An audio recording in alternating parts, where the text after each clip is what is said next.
سلام بچه ها، سلام به کانال یوتیوب من. خیلی خوش اومدین. این چیه؟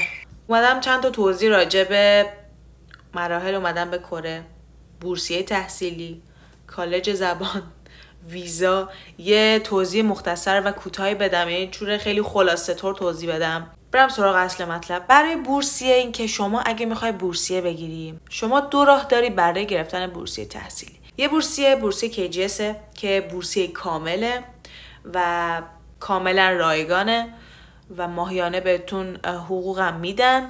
این بورسیه متقاضی خیلی زیاد داره و رقابت‌ها خیلی بالاست و شما برای اینکه بتونین این بورسیه رو بگیرین باید این رزومه خیلی خوب ارائه بدین. شرایط این بورسیه اینه که معدل دیپلمتون باید بالای 15 باشه، ولی کسایی که قبول میشن اکثریت معدلشون 19 بالاست.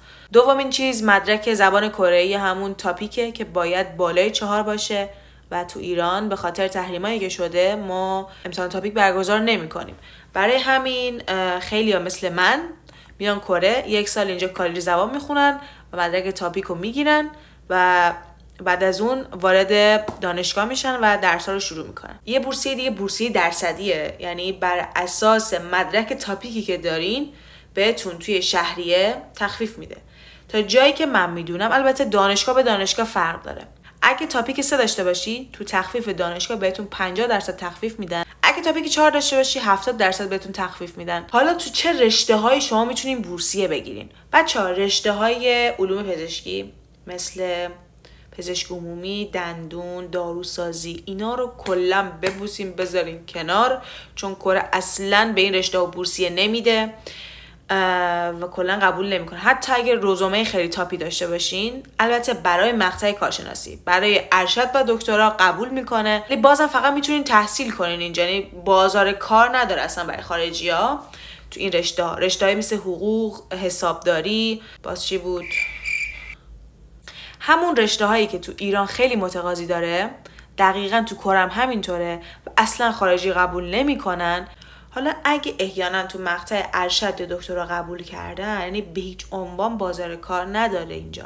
ولی رشته‌های کامپیوتر، رشته‌های علوم پایه، بعضی رشته‌های مهندسی خیلی کار پذیرای این رشته هاست و خیلی قبول میکنه، خیلی بچه‌ها رو بورسیه میکنه و بچه‌هایی که تو رشته کامپیوتر درس میخونن میتونن بیان کره بورسیه فول فاند بشن، بورسیه درصدی بگیرن. بچهای کامپیوتر خیلی اصل ماجرا اینجاست که شما برای اینکه بخواین بورسیه بگیرین یه مدرک خیلی الزامیه و همه دانشگاه تو کره این مدرک رو ازتون میخوان و اگه نداشته باشین احتمال اینکه قبول نشین خیلی زیاده و اونم مدرک زبان کره‌ای، همون تاپیکه.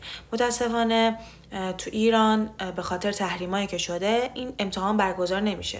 شما 2 تا گزینه داری، باید بری ترکیه امتحان بدی یا باید بیای کره درسشو بخونی اون 1 سال 6 ماه و مدرک رو بگیری وارد دانشگاه بشی. شما اگه برای کالج زبان میایین کره ویزای D4 میگیریم. ویزای D4 ویزای مخصوص کالج زبان و آشنایی با فرهنگ کره جنوبیه. کلا این ویزا 2 سال اعتبار داره ولی شما هر 6 ماه باید تمدیدش کنی. ولی اگه شما برای مقطع کارشناسی ارشد و یا دکترا میایین ویزای D2 میگیرین که ویزای 4 ساله است و لازم نیست هر 6 ماه تمدیدش کنین. ویزای 4 ساله است و خیلی راحت تره به هر حال به مراتب.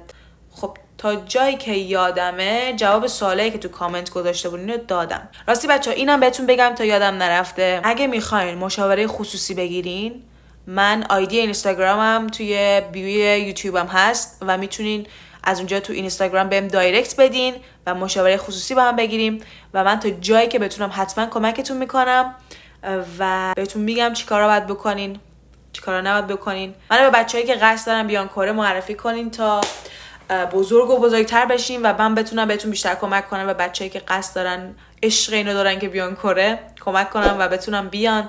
حتما منو سابسکرایب کنین، لایک کنین، کامنت بذارین. ممنونم از اینکه حمایتم میکنین. خیلی دوستتون دارم. تا ویدیوی بعدی، خدا نگهدار.